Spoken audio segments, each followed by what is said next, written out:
Come on, let's go, you guys. Come on, fellas. There you go. Hey, you stop that. Now, you get out of here. Come on, get out. Get.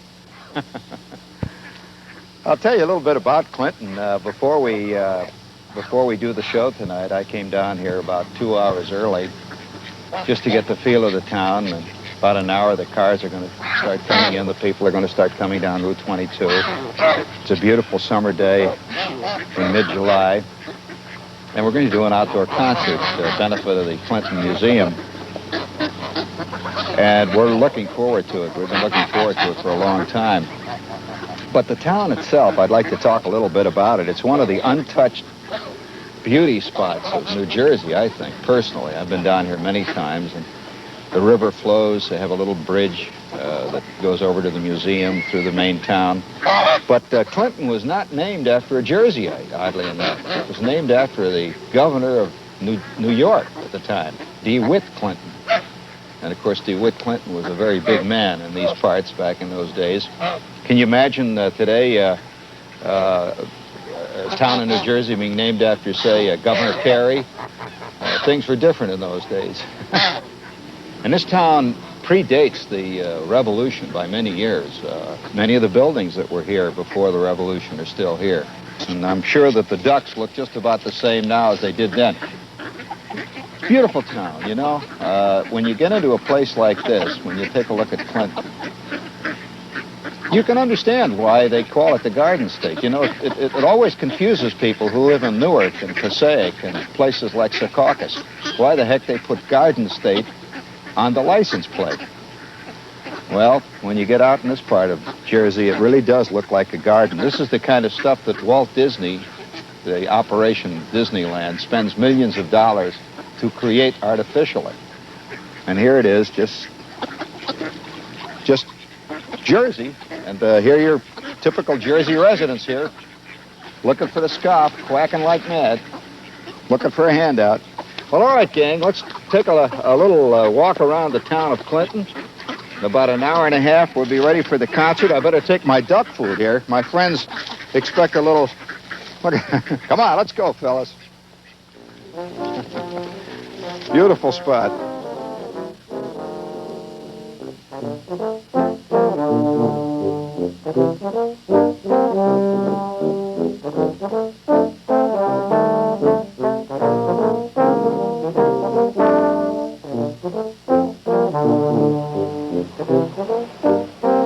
Hey, Rod. How you doing, man? Fielder's mitt. How you doing? Good. My God, where'd you get this? An old fella brought it in. For repair, one of my endless repairs. He must have been an old fella. That's about a 1916 glove. On a nose. Did he use it in action? Yes, he did. I asked him. He did. Well, feel good, man. You come to the show tonight? Definitely. Wouldn't miss it. When was the last time that I spotted your smiling face in an audience? 1968. University of Miami. Correct. A great show. You are a fantastic laugher. See you there tonight, man. I'll be there.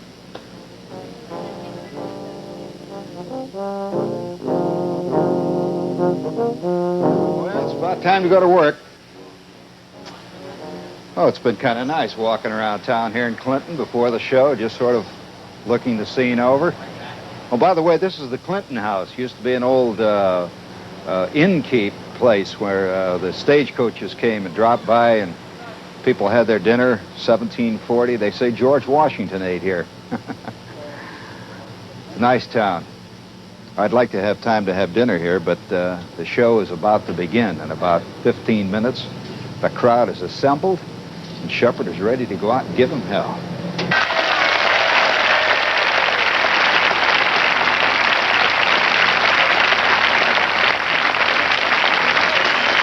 Come on, let's hear it. And I want to say one thing. This is the first show that I've ever done where before I came on, the stage manager says, "Look out for falling rocks."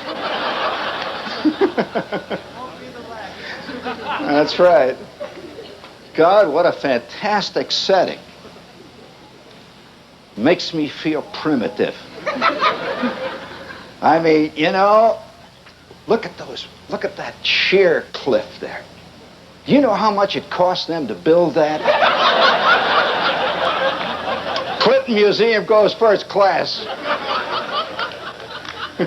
That's all made out of silly putty. Jersey silly putty, of course, which just mined out near Plainfield. And by the way, this is Clinton, New Jersey. For those of you who've never been here. Now, wait a minute, at ease. Are you applauding never having been here? You never could tell. The mysterious audience wildly applauds at nothing, you know. All you gotta do is name a town, somebody applauds. Clifton. Have you ever been to Clifton? Oh. Plainfield. Hell. Applaud. By the way, my favorite picture of a New Jerseyite is standing in line at the Dairy Queen. Midsummer. He's got his Madras shorts that he got at the Great Eastern. By the way, I miss the Great Eastern. How many people here felt that when the Great Eastern left Route 22, something of the soul of Jersey left? I mean, especially on a Saturday night, the Great Eastern was like a gigantic compost heap. Humanity moiling and boiling. And all the Jerseyites would descend like locusts on it. Saturday night, you'd see them coming in their 53 Dodges into the parking lot, trailing smoke. And they'd come piling out and they roar along the floor, you know. They got these carts they're pushing, you know. The women all have these kind of pink barrels in their hair. You know, these great big plastic barrels. The old man's walking along. That's Jersey, God, it's Jersey. They want to buy anything. Big piles of stuff, 89 cents, reduced. They just buy it and run. 3 weeks later, somebody in the house says, what the hell was that thing we bought? Has plastic knobs on it. Doesn't matter. It's life. Who cares what you buy? It's action. Every couple of minutes at the Great Eastern, you'd hear the sound that would say, your attention, please, shoppers. Sound just like them, right? Your attention, please. Your attention, please. And don't turn it down. Let it, come on, keep it up. Your attention, please. I wish we could get a little feedback. True Great Eastern feedback. For the next 12 minutes, there will be a sale of used donuts. 49 cents a dozen in our beautiful bakery department. You see this crowd. Whoa! They're buying donuts that just 5 minutes before were 39 cents a dozen. Who cares? I noticed some of you are laughing. The others are looking very serious. They see nothing wrong with buying used donuts. What's funny about that? That's the Jersey soul. So, gang, I'm glad to be here in Jersey. Let's hear it for Jersey. Come on!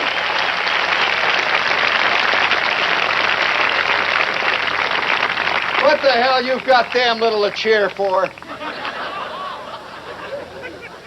You're here in the Garden State. It's the only garden in all of Jersey, right here.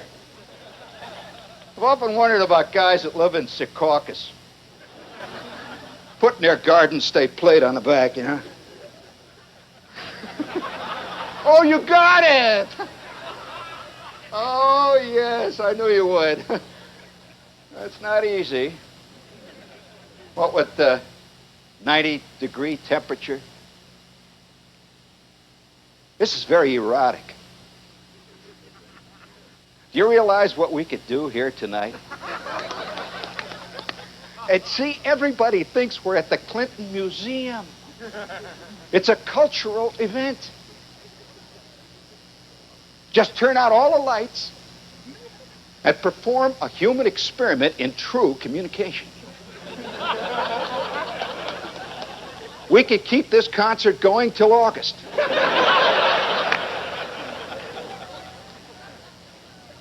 Every once in a while, the lady at the museum looks out. She's like, I don't know what they're doing out there.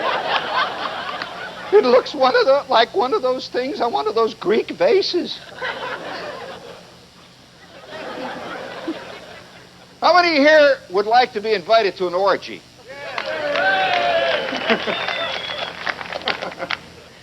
I'm afraid we're Americans. We wouldn't know what to do. That's a sad thing. You get invited to an orgy, and the guy says, well, what is your pleasure? And the only thing you can think of is a Diet Pepsi. And don't forget the straw. Oh, God. Well, I love this heat. I really do. I think heat is probably the one thing that is the most erotic element of all the things that God has laid on us. You never think of say, Eden or heaven. You never think of heaven having snow. You can't imagine the angels ice skating. Playing their lute, earmuffs. I tell you, angels do not ski. And here we're sitting here tonight on the hottest night of the year. 97% humidity. I say that down inside of every person's soul in this crowd, no matter how old he is, nor how young he is, there lies a latent satyr. That's spelled with a Y. A little creature with horns. It's got a tail flicking in the back. Sitting on the top of your pancreas. All the while you're walking around, you know. Nice ladies here trying to look official. But Freud knew something else. Inside of everyone is this animal that is waiting to be tapped. And when it's tapped, there is no turning back. It would spread like nuclear fission from Route 78 all the way to historic Route 31. By the way, there's a big fist fight going on down here outside of the Stony Brook Inn on Route 31. Two guys sideswiped each other. Windshields all over the place. The doors of their car are up in the trees. These guys are yelling, and they both have bumper stickers that say, "Pray for me, I drive Route 31. And by the way, I have noticed that the guys that use those bumper stickers on their cars are the guys you got to watch out for. 100 miles an hour they go by, a trailing smoke. But I'll tell you, whenever it gets, I love the heat. I really do. I'm a hot weather type.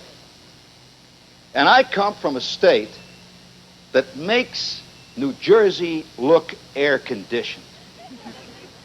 Indiana, gang, at this time of the year, this would be a cool fall afternoon. I'm serious. 115 degrees, day after day. And over in the distance, you see the steel mills. A flickering of red flame in the sky. Once in a while, the blast furnace is tapped, and you see, whoo. You see the sparks rising high. The lake stretches out, Lake Michigan, that is. Lake Michigan is the only lake in America you can actually walk on. The water is so polluted, you get a good run, and you can run all the way to Manistee, Michigan. They have signs in front of the lake there. It says, do not light matches in this area. You throw a lighted match in Lake Michigan, and I'm telling you, it's going all the way up to Canada. Giant blowtorch. And there I was, a kid, growing up. You'd smell the lake at night. You could, by the way, the lake had a very particular smell in Indiana, because once in a while, a great big bubble would come to the surface. Some mysterious, noxious gas. Bloop. Yeah, you'd stand there and watch the lake, and see. The air would shimmer for a moment. God knows what it was that gave that gas up. And under what circumstances. Bloop. And you'd smell it. I'm laying in a sack there. Temperature 112, 115. Of course, it's cooled off. It's evening now. The Chicago White Sox have dropped their 23rd straight game. And the sky is a brass color, except over the steel mills, where it's a rust color. It's the only place where the sky rusts. All that blast furnace dust hangs in the clouds there, and it rains, and it gets rusty. Simple. So, you know, when people talk about pollution, and they talk about the Raritan River, I once saw the little Calumet, which comes right out of Lake Michigan. It's like a drain sump at the bottom of a colossal cosmic septic tank. It's a great image, isn't it? A river that's attached to a septic tank. I mean, picture it. And picture the people living on the shores of it and going down there fishing at night. God, can you imagine what kind of fish you'd catch in a septic tank? There are fish in there. Little green things with... It's the only tanks, only fish I ever saw that had snorkels. Now, many of you didn't come thinking you would hear this. I could see several ladies in the audience already. I can just read them lips. John Gambling never talks like this.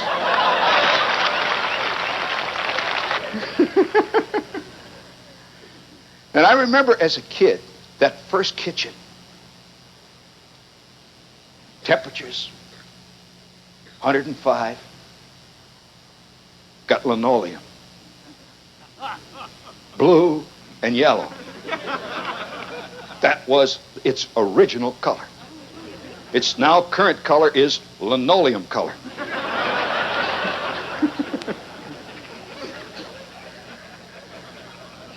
That had this zinc strip that ran around it. Where the linoleum hooks together, they tack the zinc down there. Every once in a while, my old man would come in and he'd catch his shoe in the zinc. He'd say, "Goddamn zinc!" One night I saw him, in a fantastic fit of rage, grab the zinc and just went around pulling it up.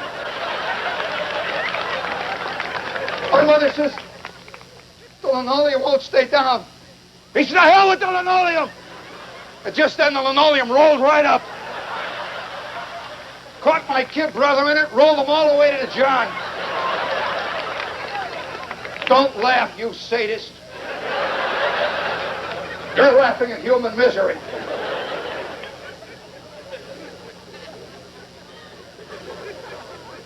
Listen to him, that's sickening. And my mother, hot. She had this Chinese red chenille bathrobe. And it was rump sprung down in the back. Had a little petrified egg on the lapel, see?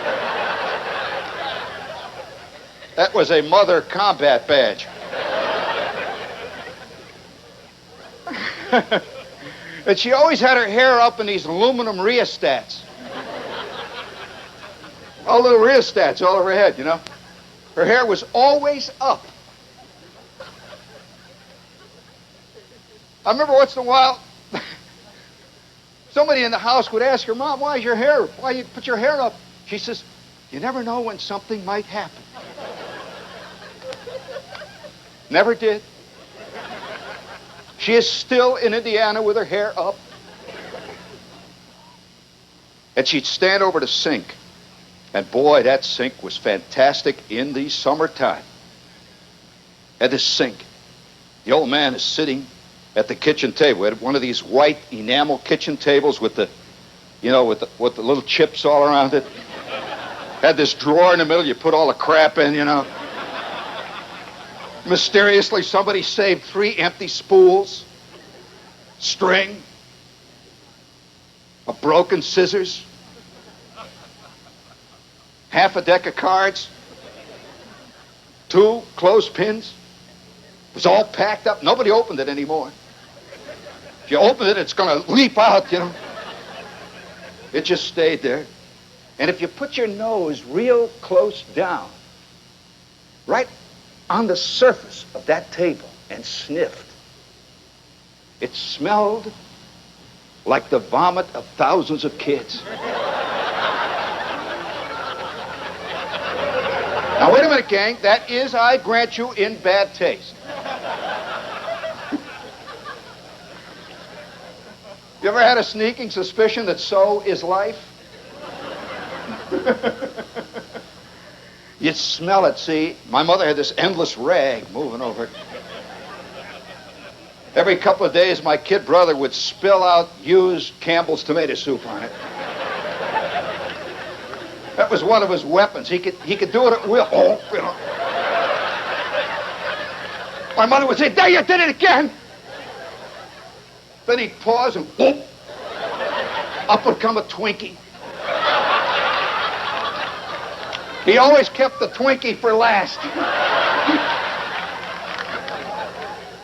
And in case of real emergency, you should see what he could do with used fig bars.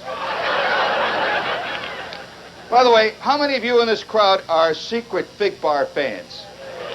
Oh, I'll tell you, the Fig Newton crowd is a small but dedicated crowd with a monkey on their back that is lifelong. Whore. Oh, I like a Fig Newton. By the way, maybe many of you don't know, though, that the fig, the Egyptian date fig, when it is in a state of creation, is created by a tiny moth that flies inside the fig and pollinizes that poor little fig flower. And then the flower closes up. There's the little moth caught in there.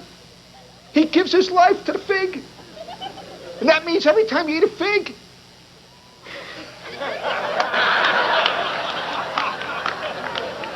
there must be 5,000 dead moths in them Fig Newtons. Wait till Ralph Nader hears of that. You didn't? Now, I'm telling you a botanical truth, gang. I'm not inventing this. These are the things you live, learn, work with over a lifetime of travail. And I can see my mother over the sink. It's that hot summer day. In the distance, you could hear the muttering of the steel mill, a flash of flame in the sky. The old man has come home from work. And by the way, on a day like this, my father had a special technique for coming home from work. He has been at the office all day long. The office has been maybe 250 degrees.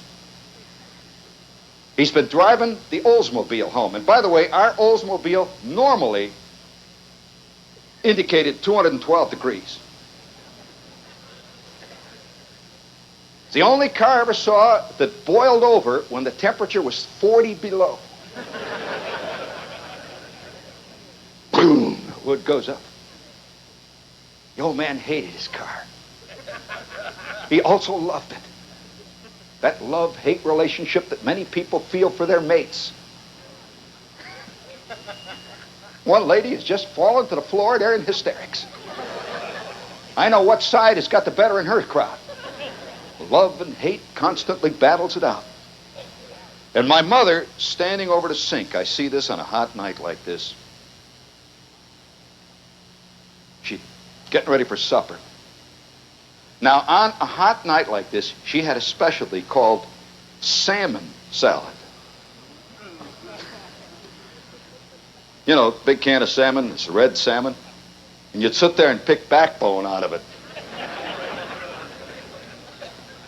She mix it up with onions, a little vinegar, salt, and pepper.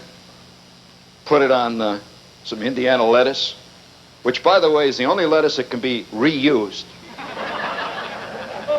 Inedible, but it looks great. They just wash it off, use it again tomorrow. The old man is squatting at the kitchen table. It's been a bad day at the office. He has just come in, his typical hot weather way. The way he came in, you could hear him running up the back steps of the back porch. Dunk, dunk, dunk, dunk. Then you'd hear dunk, dunk, dunk, dunk, dunk across the back porch. The screen door flies open and his shirt comes in. By the time he hits the refrigerator, which was halfway through the kitchen, he is down to his jockey shorts. He would hit the John running. You'd hear a lot of water splashing. He'd come out, he's got his underwear on.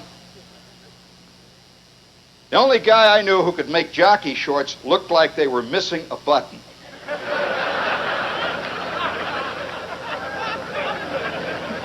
Life was real for my mother. He'd give it damn. He'd come in, squat down. He'd open the refrigerator, reach in, get a can of Blatt's beer. That's a special beer brewed for Chicago White Sox fans. It's an angry, muttering beer. You know the beers that always say light? The beer that you should drink when you're having more than one. If you could make it through the first Blatt's beer, it was the greatest beer that I've ever heard of or seen for burping. He'd grab a Blatt's.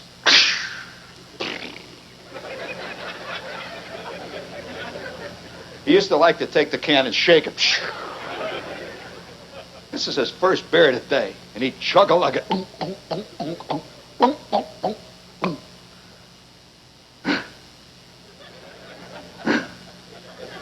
My mother's hanging over the sink. The meatloaf is on. He's got the sport page out in front of him. White Sox drop pair to Cleveland. Now, it's almost impossible to lose a ball game to Cleveland.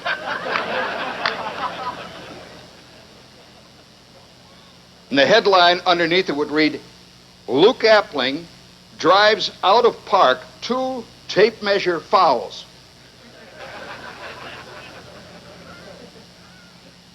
By the way, a tape measure foul, if you don't know what that means, that is a moment of triumph for a White Sox fan. And he'd sit there, drink his beer.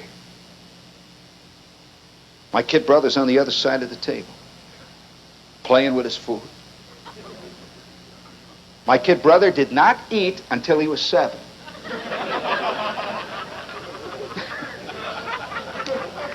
He played with his food. Just play with the food all the time. My mother, by the way, finally cured that in his 7th year because my Aunt Glenn gave him for his birthday one of these little kid books, you know, that are made out of oilcloth. You can throw up on them, and you can do other things we can't even mention on a stage. You can do it on them, you know, it doesn't matter. You just wrench them off. And it was about the 3 little pigs. You remember the 3 little pigs? Had this house made out of brick. One guy had a house made out of straw. That really caught my kid brother. So one day he's playing with his food, messing around.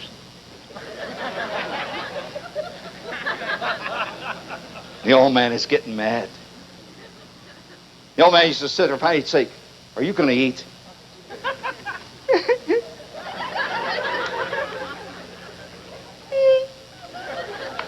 My kid brother Randy's art form was the whine.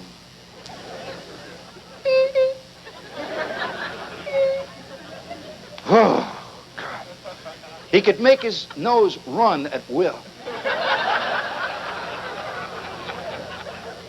Every time I think of my kid brother, I always think of him as about 2 feet behind me and to my left. There he is. My mother used to say, take him with you. I took him on dates. Yeah, I go to the Orpheum with this girl, and I'm sitting there with my arm around her, and his nose is running on my sport coat. He'd sit behind me. I remember that scene so clear. My mother hanging over the sink. It's hot. The old man's had his first beer. The salmon salad is waiting to be served. We had this green dish, green glass in the shape of Shirley Temple. Worth a fortune now. Cost my mother 35 cents at the Orpheum for a ticket. Got a green glass in the shape of Shirley Temple. And by the way, the salad was right there where her gut would be. Looked a little obscene. Wonder how many guys were sexually traumatized by dishes. Like you drink your glass of milk, and at the bottom, looking up at you, is little orphan Annie. And it's got cocoa malt in it. I remember for years I wanted to get cocoa malt because there was a show on the radio that, sponsored by cocoa malt, and the announcer kept saying stuff like, it's rich, creamy, chocolatey, delicious goodness. Makes milk taste like a luscious malted milk. And I kept after my mother. I want cocoa malt, Mom. She says, isn't milk good enough for you? I want cocoa malt. She says, all right. 2 weeks of constant nudging. And she finally said, I'll get your cocoa malt. Just shut up. But you've got to drink it all. Little did I realize what that meant. The first night I sat down with my glass of milk and I took the cocoa malt and put the big heaping teaspoon of cocoa malt into the glass. And you know the way it just makes a rich, delicious malted milk. All these little brown BBs sank to the bottom. There's nothing but BBs in the bottom of the milk. So I stirred it up, I put some more and more BBs. I said, well, I guess it must taste like a rich chocolatey malt milk. I took a sip.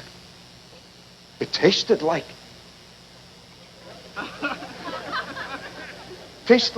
fermented milk of magnesia. My mother says, you're going to drink all of it. You're going to have cocoa malt every night. And for 2 months, I drank cocoa malt. It clogged my system. Made my teeth brown. I got so I actually kind of liked the taste of milk of magnesia.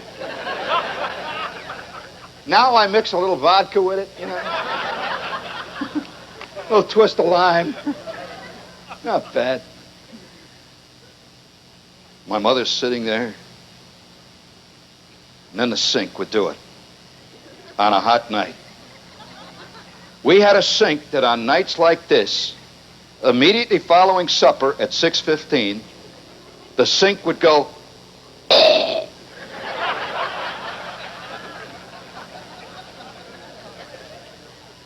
My mother would leap up with her Brillo pad. She was a true Midwestern mother. If there was a coat of arms for Midwestern mothers, there would be a field of Brillo pads and a crossed pair of plumber's helpers. My mother believed, like all ladies of her time, that she could Brillo pad away all of the world's sin. If she could get the ultimate Brillo pad, everything would be great. If you were clean, everything's fine. Everybody's had thing where the mother says, change your underwear. You might get hit by that Mack truck. Can't you just see the scene, you know? Bang, a truck hits you and you're up in the air. 5 minutes later, the surgeon is looking down. He said, look at that underwear. Take him out. I won't. That's a sickening kid. Get him out of here. What kind of mother does he have?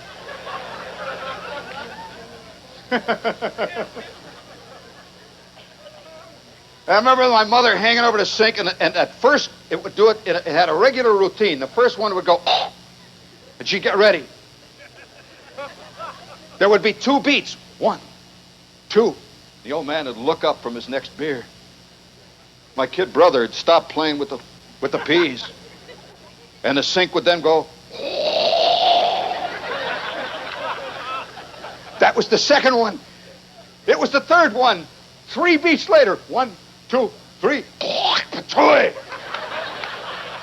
Up would come a half a pound of Mrs. Bruner's coffee grounds next door.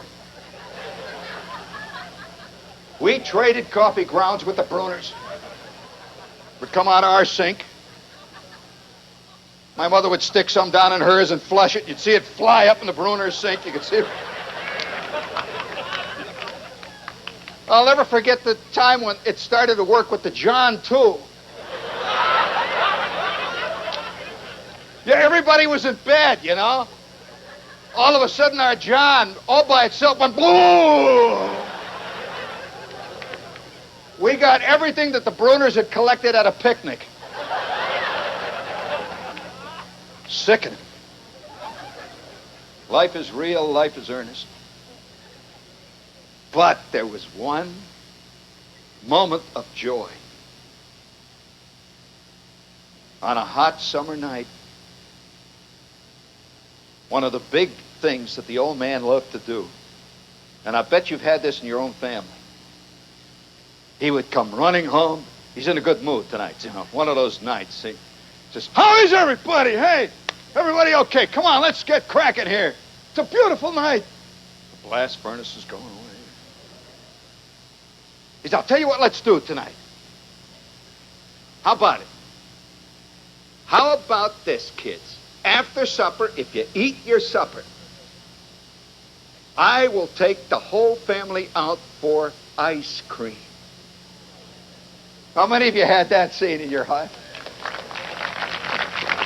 Oh, wow, you know, the kid brother, oh, wow. He ate the damn peas. He ate the meatloaf. He even ate turnips. That is duty. That's way above the call of duty. After supper, we go out the back, and there's the Oldsmobile. By the way, our Oldsmobile was maybe fourth hand. Had a little split there where the window was cracked from some ancient driver who owned it. How many of you ever had a used car in your family? Well, almost every car you buy today, 5 minutes after you got it, it's a used car. That's right. But I mean a really used car where every time you clean it or you brush out the floorboards, other stuff shows up. Under the seat. You wonder, what the hell kind of life would they live? Who was this? Boy, I'll never forget the time one night my kid brother pulled something out of the back seat, was stuck down in between the door rest, pulled it out, the old man took one look. Kid brother says, what's this? Now, for those of you in the crowd who have to ask, what's he talking about?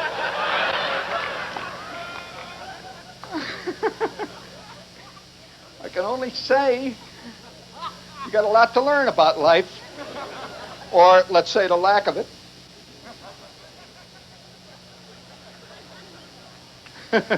Oh, that got him in the back there. Wonder what's going on back there, out there in the darkness. Anyway, we get the Oldsmobile.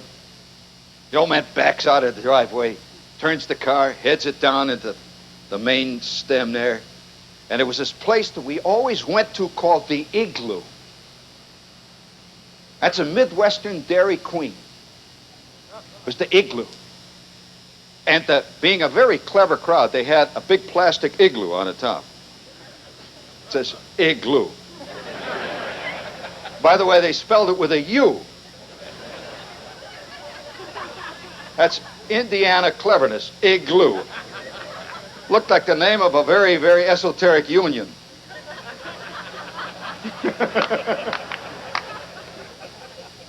International Gumpox Leaveners Union. Igloo, big black letters up there. And we would drive down to the igloo, see? And that was a big moment in our life. As we get close to the igloo, there's a lot of arguments in the car, you know, what we're going to get tonight. My mother was she was always saying, but strawberries, my favorite. Mothers eat vanilla. They really like it. Mothers also eat Jell-O. There's never been a normal person who liked Jell-O.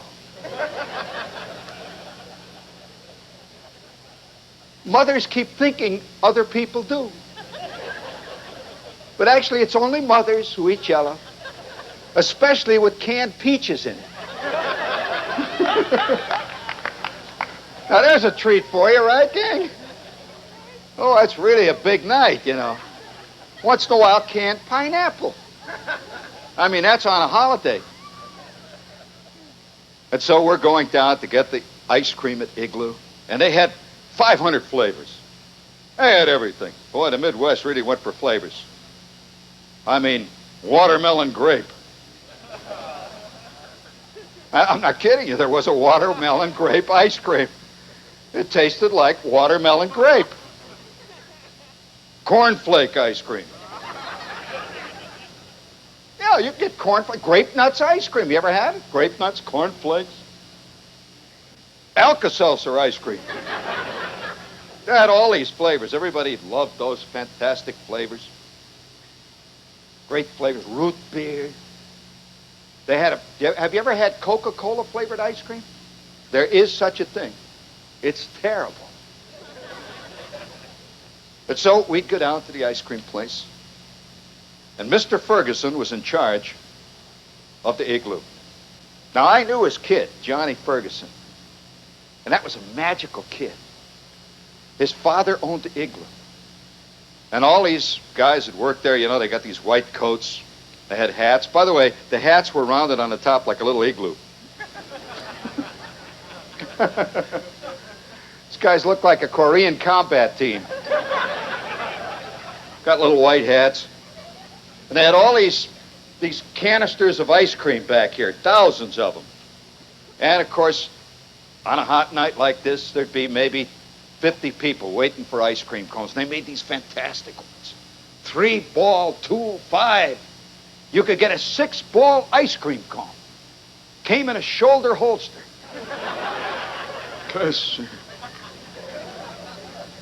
Dripping behind you, you know.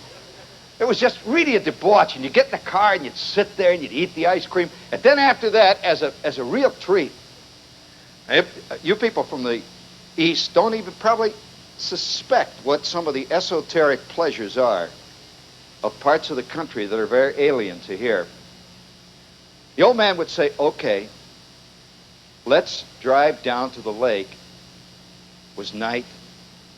There'd be a moon up there, hot. I'm telling you, Jersey mosquitoes are small potatoes. Indiana mosquitoes are twin engine. 5-6-inch wingspan. You'd actually see them coming in formation.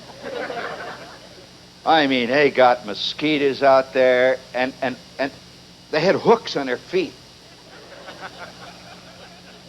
So we would drive out to the lake. Now listen what we would do. We would drive out to the lake. Hot night, just like this, July. And we would park on the big concrete parking lot, and looking out over the lake, you could see the moon. And what were we looking at? The steel mill. Yeah, the steel mill jutted out way out into the lake, and at night the steel mill lights up like magic. Fantastic. green and red and yellow flames, and they would flicker on the water. And people would park in the darkness. They're doing it right now, I'll guarantee you, on the south side of Chicago. They would park in the darkness and watch that fantastic display. It is beautiful, by the way, of all those flames on that flickering water. We'd sit there and eat our ice cream. You could hear the mosquitoes. And peace was there. No, real peace. And then we would drive home, covered with bites. My mother would take out this stuff, witch hazel, put it all over you.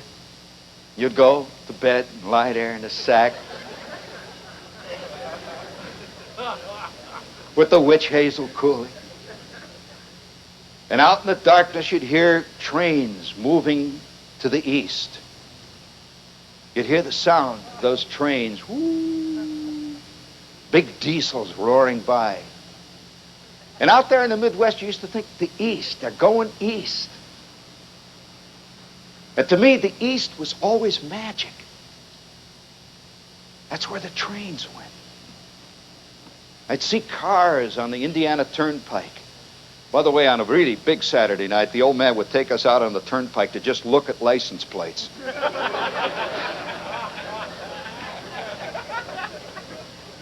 Yeah, and a car would go rolling by you. It says, New York. He's going east to New York. New York was where all those movies were made about. I mean, Fred Astaire, the lights, Manhattan. People were always dancing on pianos. They never danced on a piano in Indiana and got away with it.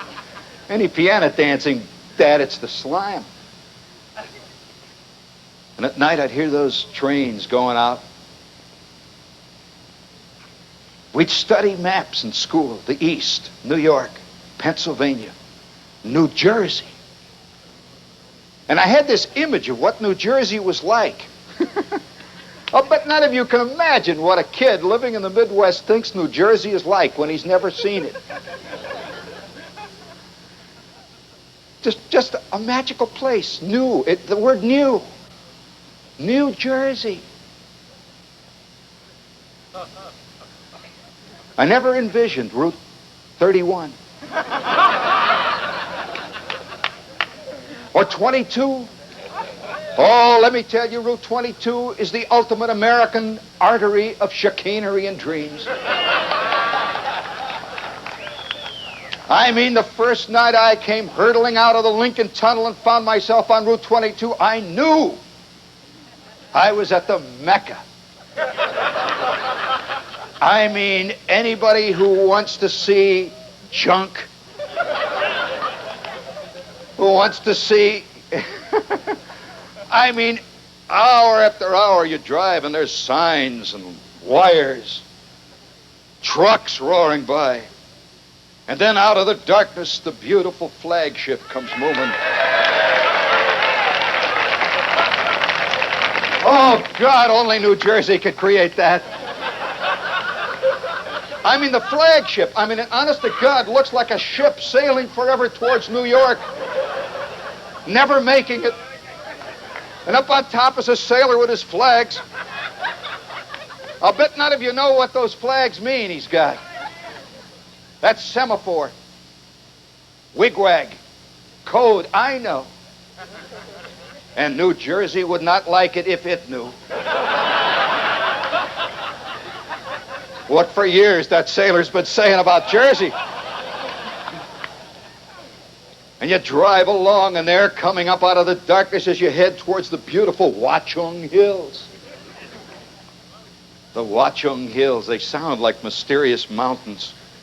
And after you actually get on one of the Watchung Hills, you think that every Airedale in creation has been there first. You don't know what an Airedale is? Well, and as you drive past the flagship, you see one after the other, thousands of them, signs telling you of all the delights. Fava shoes, Fava shoes made out of the purest vinyl.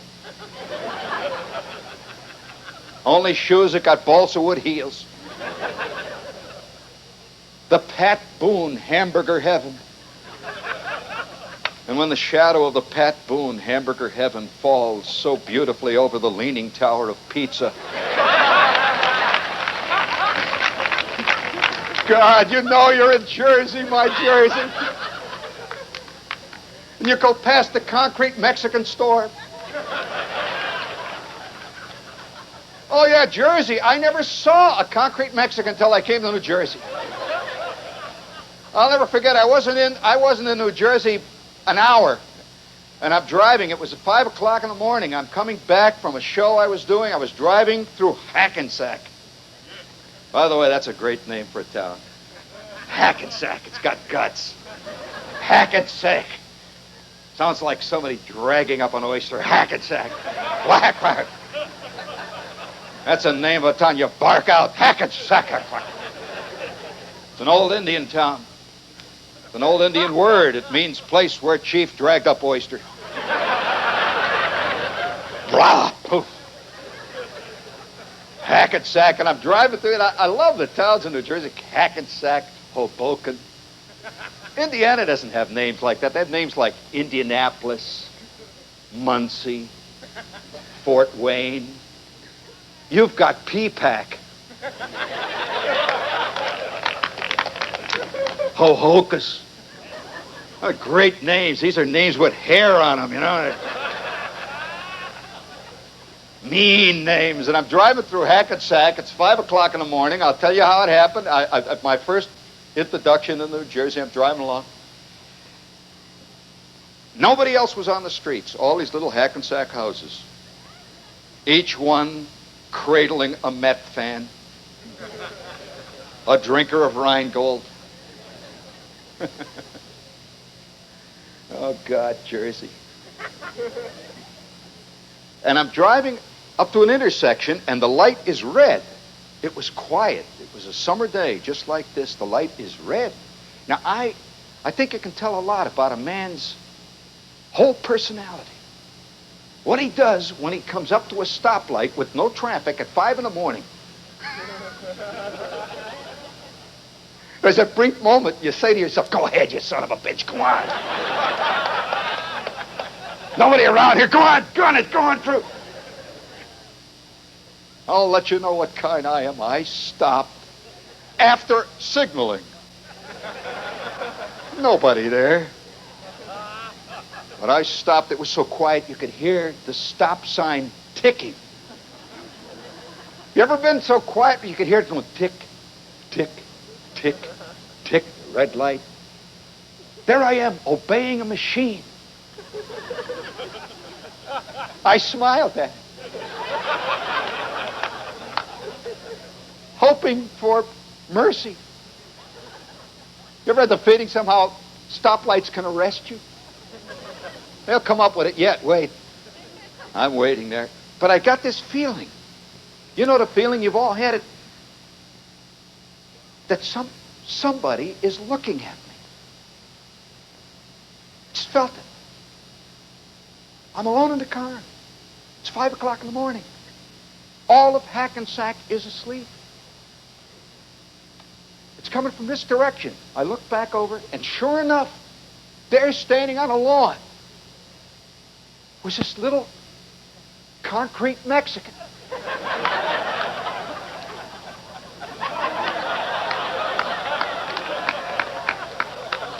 He's wearing this little concrete sombrero, you know.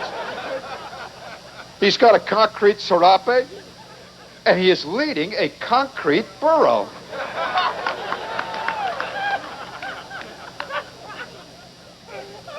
He's got a concrete Mexican.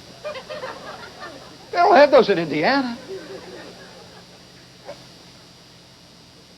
What the hell?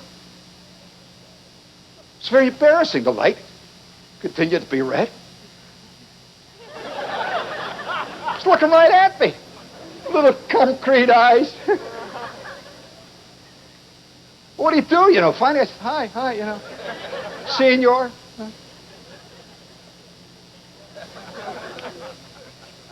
The light changed green. Put the car in first. I pulled through the intersection, and I see him in my rear view mirror.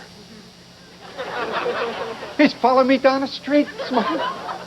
You know, like those pictures you always see in these really bad novelty stores? Buy yourself a picture of our blessed Savior. The eyes follow you as you move.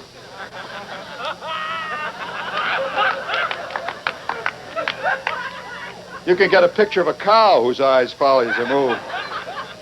The magic pictures. I know a guy, I hate to tell you this. No, I better not. No. Oh, there's mothers and children and everybody here. No.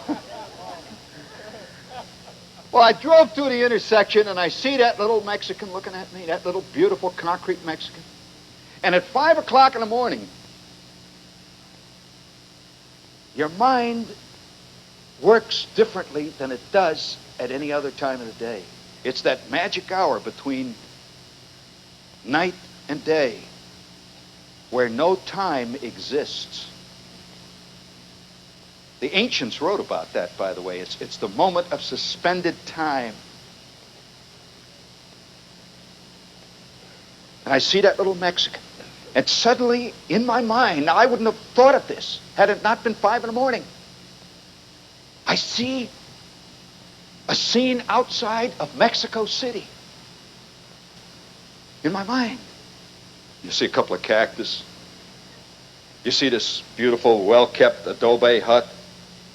It's got shutters. And standing in the front yard is a concrete New Jerseyite.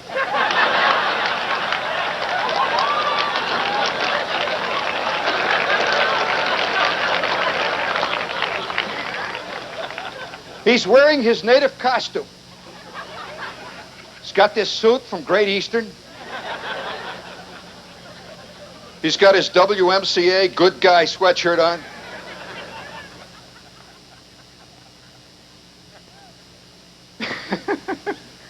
He's got this little concrete martini. And next to him is his native vehicle. He's got a little concrete Pinto standing there with a bashed inside. For authenticity, of course. Only in America. I can't imagine an Englishman having a concrete Frenchman on his lawn.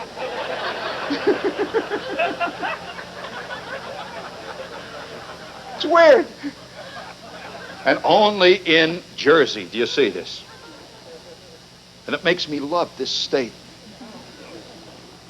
And so, on one night, a thing happened to me. I'm going to tell a story that some of you may have remembered I told once 5 years ago.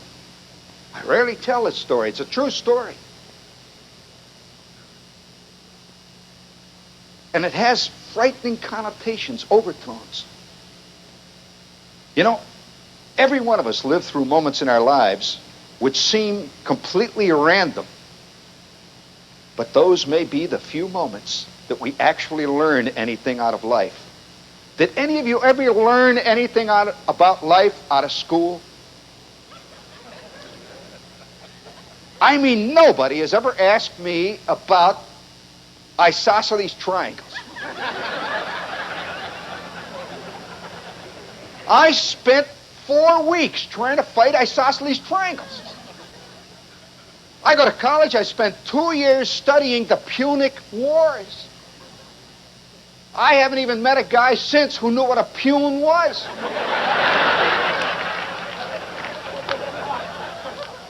Most of the people think you take them when you... Says, yeah, I know what them things are. You eat them, they got wrinkles, you know. They're better than X-Lax, buddy. No, the Punic Wars, they... Oh, well. Even the New York Times has ignored the Punic Wars in its Sunday crossword puzzle. I know about it. It's not done me one damn bit of good. But that one night that the old man came home and said, let's go out for ice cream. became a historic moment in my life. We went out in the car, got in the Oldsmobile, drove down the driveway. It was a nice, hot night, just like any other hot night. Incidentally, I always feel that the most important moments in our lives happen on totally nondescript nights, when you least expect it. And that's the way it was. It was hot. Maybe that's why it happened. It was 110. Humidity, 500-600%. Wave your hand like that, and you get little lightning clouds. Bloom, bloom. Actually, you see the lightning playing around your hand. Bloom, bloom, bloom. You go like that, you got water all around you. We're driving, the old man's wearing his shorts. He has these mattress shorts. He had his White Sox t-shirt on. Says, I am a White Sox fan. He admitted to it proudly. My mother's sitting over here in the car with her aluminum rheostats. By the way, when the car would get moving and the wind would come in through the ventilator, you could hear her rheostats would make a faint humming sound. And then as the car got going faster, the pitch would pick up. You'd hear, whoo. And I'm sitting in the back seat right behind my old man. My kid brother always sat behind my mother. He's sitting back there, his nose is running, he's whining. He always had to keep in practice. I'm sitting there listening to the old man. By the way, my father's art form was pure, undistilled, magically delineated with a fantastic beat and tempo, obscenity. When he was in the car. And he kept up this running, beautiful stream at all the other drivers. With one flick of the hand, he could conjure up obscenities man has never heard of. He invented his own words. And like all true artists, by the way, he knew the tempo and beat was important, selection. He hated amateur swearers. Nothing is sadder than a girl who has discovered liberation and goes around saying, damn, or hell, or, the old man says, come on, use it right. He wasn't against using it, he was for using it right. Modulated, beat, and tempo, placing it correctly. And so we're driving down towards the igloo. Everything is normal. The old man is going away there. My kid brother's nose is running. You could hear the wind going through those rheostats. It was kind of a distant sound of an ancient Greek chorus. Woo! My mother and father would have these big arguments. How many of you remember your mother and father having arguments in the front seat? What are you applauding? I mean, they get these arguments, and as they would argue, my mother's head would turn, and it would change the pitch. And you'd hear this Greek chorus go, oh, oh, oh, lost and gone, oh, thy ancient seas. Ooh. Yes, it was right out of Electra. You could just see my mother with the cruise. What boots this cruise that I carry? Oh, brother on some far shore, Orestes. Ooh. You never hear Woody Allen quote Sophocles. That was the Sophoclean version of Electra. Not the same as Euripides.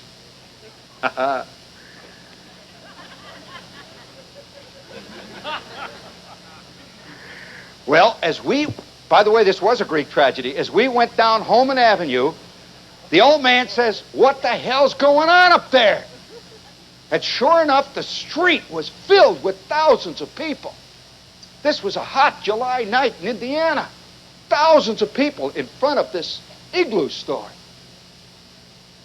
You could see cars parked, people running down the street. The old man says, what the hell's going on? He got out, there's a guy running past her.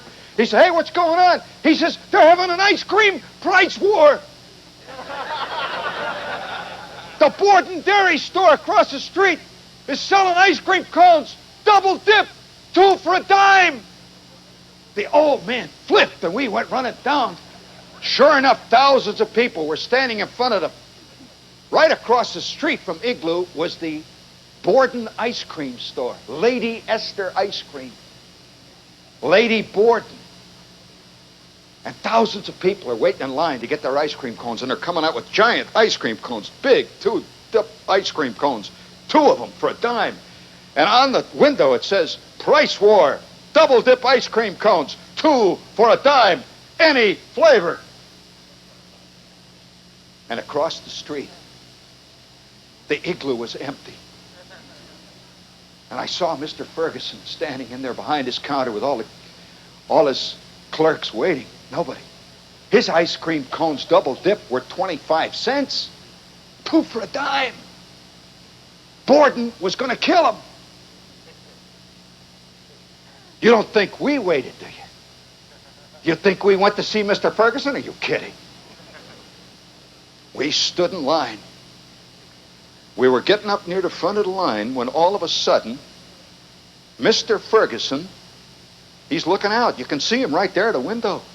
He comes running out with a big can of whitewash. He's got a brush.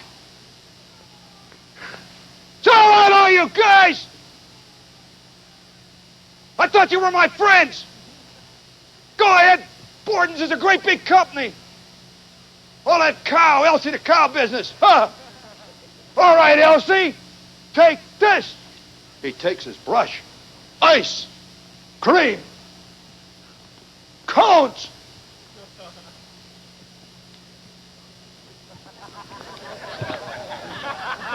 Ice cream cones. 2 dips. Where do you see this? 3 cents. The crowd, boo! They went across the street. It was like a human tidal wave. You could see little old ladies falling and the crowd trampling on them. You could hear the screams of the wounded and the dying. The old man says, come on, let's go, kids. We're standing in line. Thousands by now, by the way, the word has gotten out all over northern Indiana, as far south as Muncie. They're selling 3-cent ice cream cones. Guys were arriving in their pickup trucks from Kentucky, 400 miles to the south. Guys were coming down from Chicago to the north. There are probably 100,000 people waiting in line in front of the Igloo. And these kids are putting them on, boy. 3 cents a shot. And Borden's is empty. Empty. They got this big plastic Elsie the cow.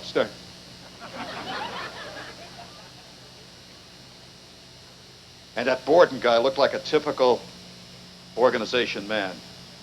He's the only guy that I ever saw serve ice cream in a gray flannel suit. He was a Borden man. Well, of course, he has to get on the wire to headquarters. You see him there with the ticker tape. Ticker tape right there next to the chocolate nut. Pretty soon the bell goes ding, ding, ding, ding, ding. We're all waiting in line. Thousands of people are coming out with ice cream cones. People were buying as many as 10 and 15 ice cream cones, carrying them like this, dripping, trailing it behind them. The ground was littered with busted cones. You could see the dying and the wounded still laying in the street. Who the hell cared? This was it. The once-in-a-lifetime moment. The Borden man came out. He's got his brush. Says ice cream cones, 2 for a dime.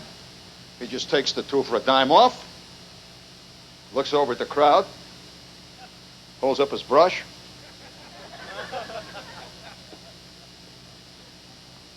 Ice cream cones.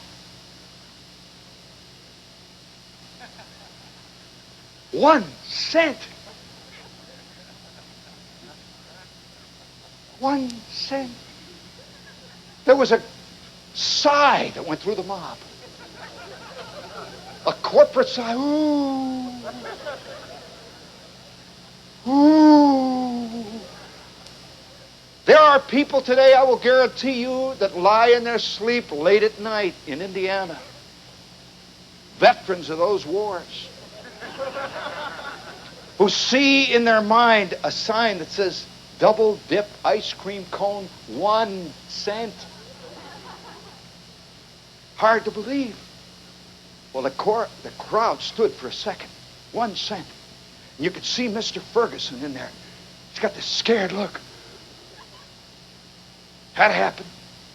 A brief instant, and then this great tidal wave of humanity rolling over and over, end over end. There were 17 killed in that second wave.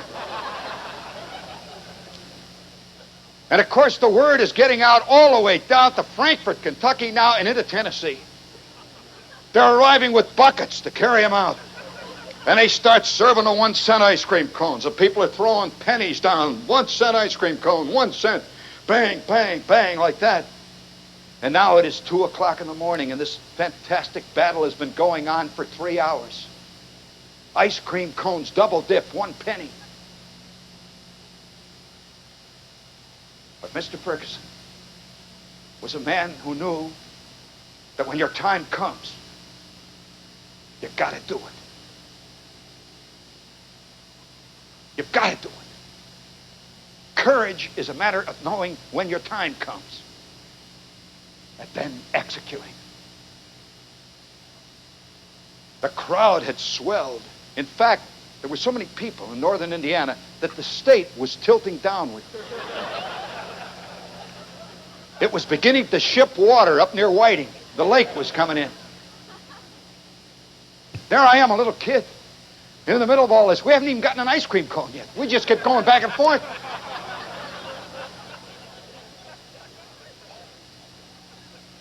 Mr. Ferguson looked out at the crowd and he says, all right, 1 cent ice cream.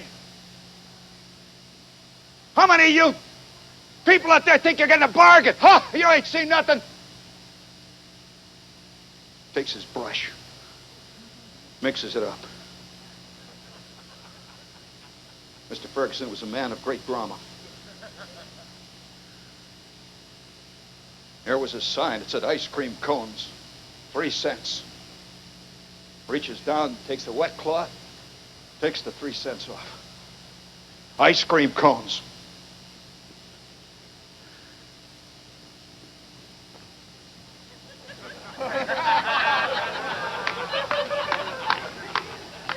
How do you like that, you bastard?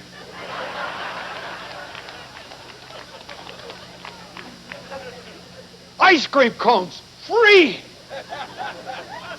I don't have to tell you, incidentally, on that moment was the first time that the seismic observation station, the earthquake reading station at Notre Dame University, 80 miles to the south, registered a 9 on the Richter scale. The earth trembled. The crowd roared over. Mr. Ferguson's window just went in. And he and his kids, the whole crowd, they take the cans, they put them out like this, and he says, make your own. They're free, free. If I'm going to die, I'm going to do it great. They're digging it up. Well, my old man knew, like Mr. Ferguson, his time had come. He put his head down. First time I ever saw my old man in action. Meaner than a cop. Put his head down and he bored in. People parting like the waves, screaming. He came back out with 37 ice cream cones. Handmade. Each double dip, $1.5 quarts per dip. He had ice cream cones that weighed 7, 10 pounds. What it looked like was a giant ball of ice cream with little fur cones on the bottom. Looked like you could walk around and milk them, you know? Let's hear it. Come on.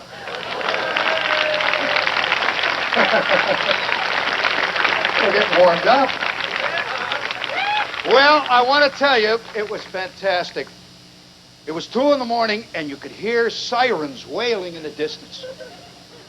The police are arriving. You could see shoes on the street. A broken crutch. A wheelchair that had caught flame. All that going back and forth the streets, you know. Burned out the bearings.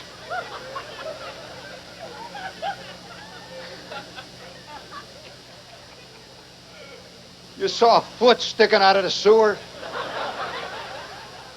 But it was happy.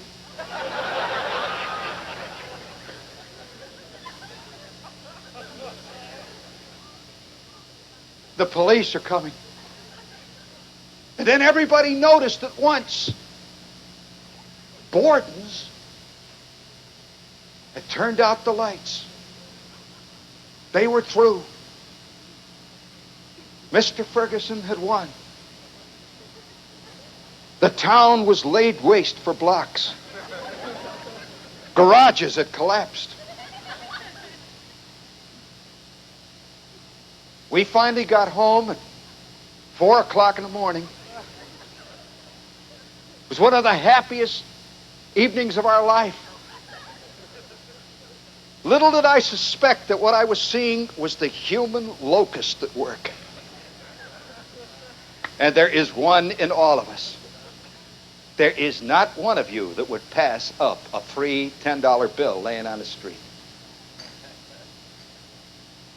If it had 2,000 bolts in it.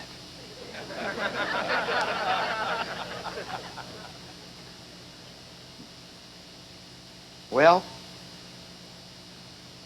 that became known in northern Indiana as the Great Ice Cream War. The Great Ice Cream Riot. And the following winter, guys would come into the A&P and they'd talk about it. And then the next year, they talked about it again. And like all great human events, it passed into legend. And then people began to doubt that it happened. No one would believe they had ice cream cones free. 1 cent. Thousands of people came. But I was there. I saw it. And so last summer, I went back to my hometown. As I often do. My mother still lives out there. And there's the igloo. Still there. I went into the igloo. Just because, you know, it's where I went when I was a kid. The same stools. The counter. Those chromium boxes. With the napkins. The ones we used to take out and stick in the glasses and set on fire. Oh, yes, we had many trickies. Oh, terrible stuff. I squatted down. Here's this guy serving the ice cream back there. He is now the current Mr. Ferguson. A guy I went to school with now owns the joint. Doesn't even know me. I come in, I sit down.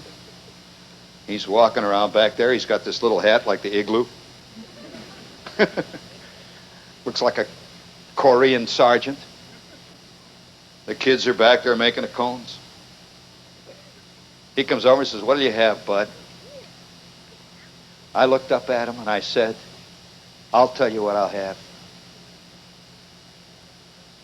I think I'll have one of them 3-cent cones." He looked at me. He says, "My God, you were there. You were there at the ice cream war." I said, "Yep." Somehow I felt like I was at Bull Run. I was at the Battle of Little Round Top. I saw the mini balls go whipping up the hill. I says, yes, I was there. And he says, God, he says, you know, nobody in this town even believes that it ever happened. I said, well, I was there. And he says, God, so was I. I was working that night. He says, you remember how old Ferguson used the whitewash? What style? And I said, yeah, I sure do. And he says, goes back, makes me this giant double dip cone, great big one, like the kind my old man made. He said, here, anybody who went through the war, it's on the house.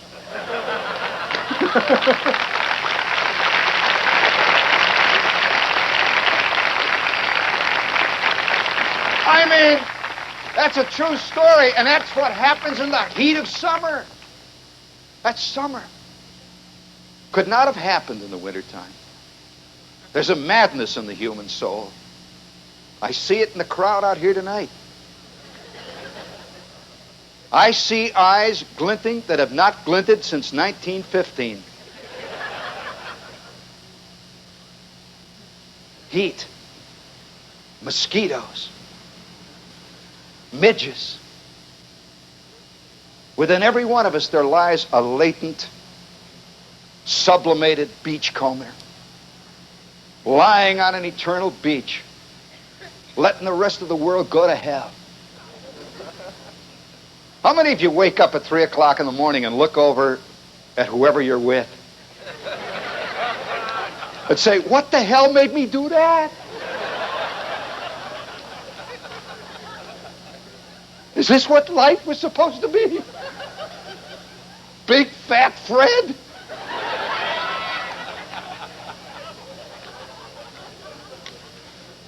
The only guy I noticed sleeps with his feet in a bookcase. Look at him. Oh, that's the human condition. Nobody feels that his life is worked out. Every last one of you feel that other people are living more official lives. They got scripts. It started with me in 2nd grade. I remember Miss Shields saying, now boys and girls, I want all of you to write what you want to be when you grow up. Half the class immediately started writing.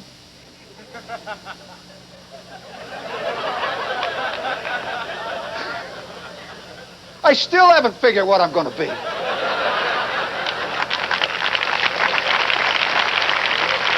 I really haven't. No, most lives are accidental. You just float along.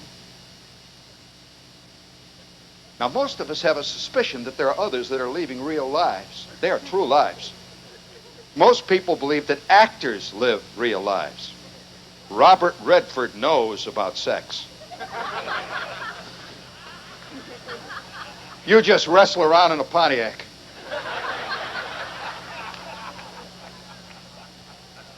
Jane Fonda knows about politics. Whereas all you know is that the Yankees lost. And you look at the Johnny Carson show, and everybody's glib. They all have answers. They've all either made a record, made a film, wrote a book, or divorced Zsa Zsa Gabor. Johnny Carson's got all those funny things, and he pulls his little cute ear, and he says those funny things. What you don't know is as he's sitting there at his desk, and I'm telling you the truth, he's got thousands of little ad-libs all neatly written. He just keeps flipping them over, one after the other. Oh, is that right? Oh. You have no cue cards in your life. You're ad-libbing. And most people are bad ad-libbers. How many of you in this crowd feel that one day your true life will begin? A light bulb will light. Bum, ba-da-da-ba-ba-ba-ba-bum. And forever I will be happy. Now actually what life consists of is getting born, going to school, which is incomprehensible to most of us, learning about the rainfall in Peru. You're looking at the only guy who can tell you that Bolivia exports tin. Learned it in second grade. I've been using it ever since. The only thing I learned in all of school that I can actually remember. And it works great, by the way. I go to a cocktail party, you go to all these Bucks County cocktail parties, everybody's standing around, smart-assing away there, They're talking away, blah, blah, blah. Of course, Schopenhauer never truly matured. Implying, of course, he did. Chester, of course, is very mature. Of course, that's the great fallacy in Freud. He didn't think his work all the way through. Now, when you're in that kind of a scene, keep your mouth shut. Walk around the crowd with a thin, sardonic smile on your face.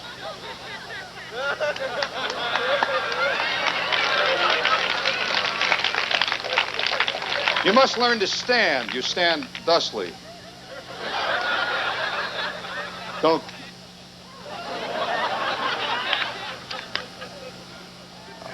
You stand properly and you walk thusly.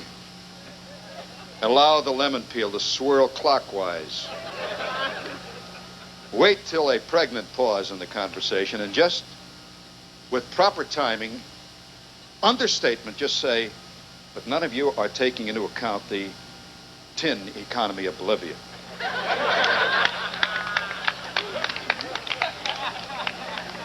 Now, the point is to leave right away. You are now ahead. And like most victories, it is short-lived unless you get the hell out. Say, well, gang, I've got to run.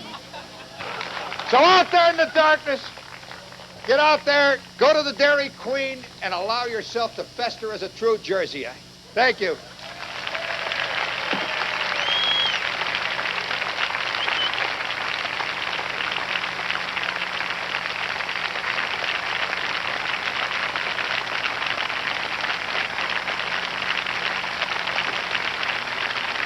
Thank you, gang. Thank you very much for coming. Come on, let's hear it, for God's sakes. I want to tell you, I've enjoyed it, and I hope you've enjoyed it half as much as I have. You were okay with the mosquitoes and all that, and I'm delighted you came, and drive back on 31 and pray for everyone who has to do it. Thank you. Good night.